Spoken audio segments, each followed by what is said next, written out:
അസ്സലാമു അലൈക്കും വറഹ്മത്തുള്ളാഹി വബറകാതുഹു. ബിസ്മില്ലാ, അൽഹംദുലില്ലാ, വസ്സലാത്തു വസ്സലാമു അലാ റസൂലില്ലാ.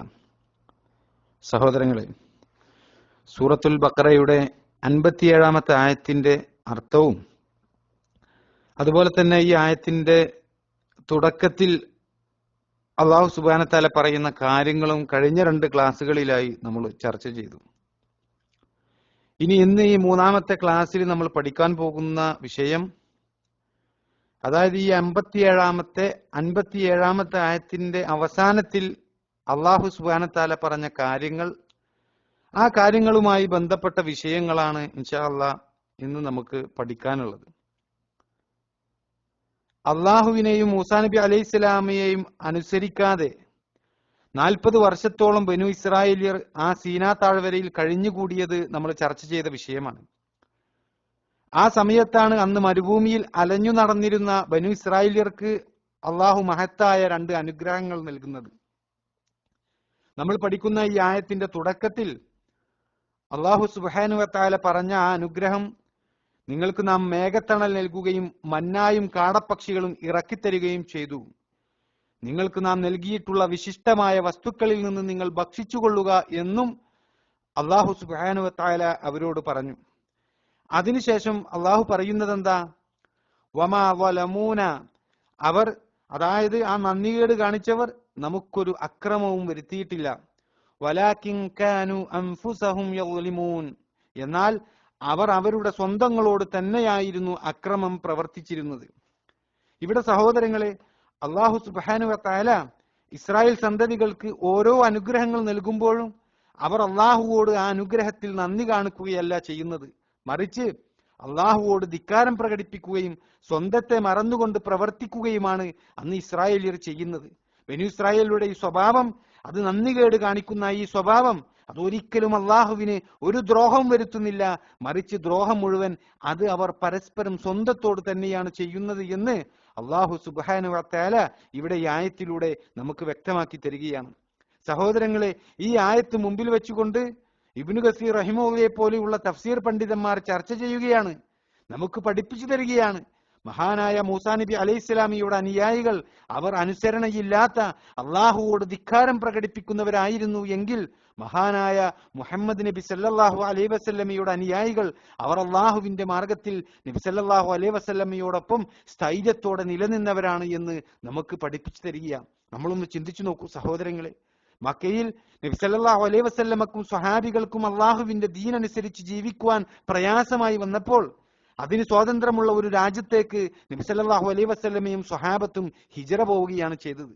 അതിനുശേഷവും സ്വൈര്യമായി ജീവിക്കാൻ മക്കയിലെ മുശ്രിക്കുകൾ സമ്മതിക്കാതിരുന്നപ്പോൾ മുഹമ്മദ് നബി സല്ലല്ലാഹു അലൈഹി വസല്ലമയെയും അനുയായികളെയും എന്നേക്കുമായി ഇല്ലാതാക്കാൻ വേണ്ടി ആ മക്കയിലെ ശത്രുക്കൾ മദീന ആക്രമിക്കുവാൻ വേണ്ടി ഒരുങ്ങി വന്നപ്പോഴാ മുസ്ലിമുകൾക്ക് അന്ന് യുദ്ധം ചെയ്യേണ്ടി വന്നത്. അങ്ങനെയാണ് ബദർ യുദ്ധം ഉണ്ടാകുന്നത്. ചരിത്രത്തിൽ നമുക്കിതെല്ലാം കാണാൻ കഴിയും. 100 കുതിരകളും ധാരാളം ഒട്ടകങ്ങളുമായി ഏതാണ്ട് 1300ഓളം ആളുകൾ അബൂജഹലിന്റെ നേതൃത്വത്തിൽ നബി സല്ലല്ലാഹു അലൈഹി വസല്ലമയെയും മദീനയെയും ആക്രമിക്കുവാൻ വരികയാണ്.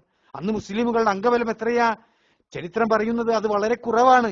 313ന്റെയും 317ന്റെയും ഇടക്കുള്ള ആളുകളാണ് അന്ന് മുസ്ലിം പക്ഷത്തുണ്ടായിരുന്നത് എന്നാണ് ചരിത്രം പറയുന്നത്. ഈ ആളുകൾ മക്കയിൽ നിന്ന് ഹിജറ വന്ന മുഹാജിറുകളും അതേപോലെ തന്നെ ആ മുഹാജിറുകളെ തങ്ങളുടെ സഹോദരന്മാരായി സ്വീകരിച്ച അൻസാറുകളുമാണ് ഈ 313ഓളം വരുന്ന ആളുകളെന്ന് നമ്മൾ മനസ്സിലാക്കണം.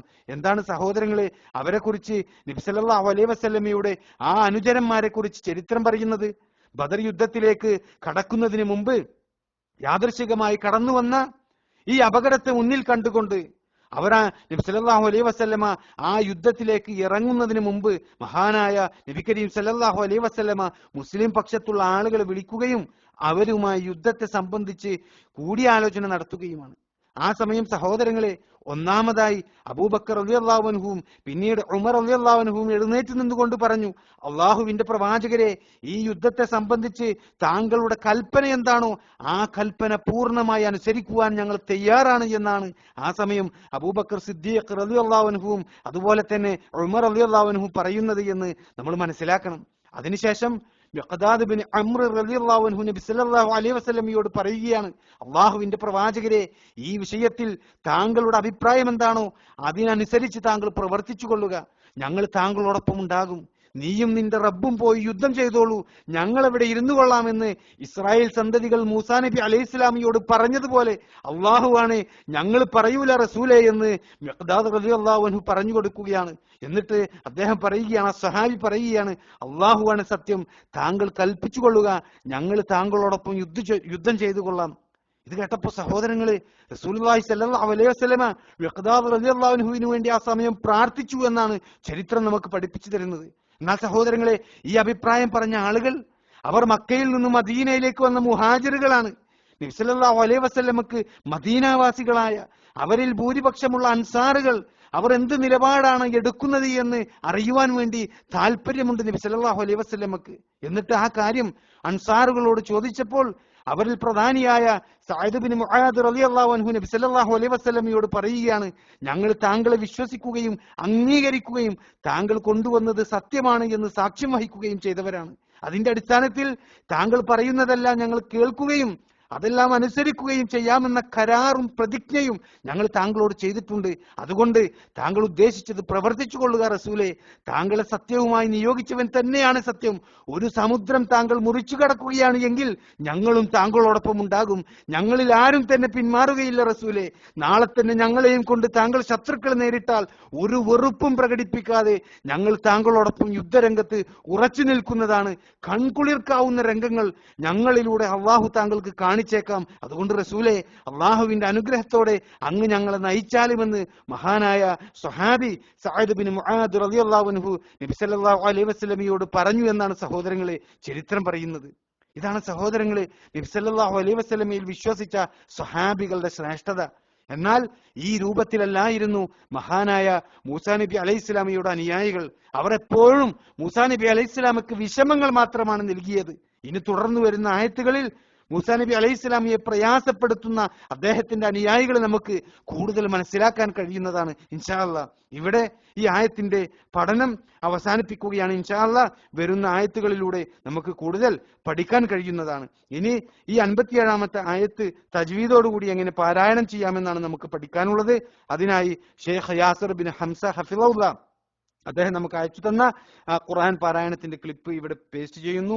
എല്ലാവരും അത് ഉപയോഗപ്പെടുത്തുക. അല്ലാഹു സുബ്ഹാനഹു വ തആല അനുഗ്രഹിക്കുമാറാകട്ടെ.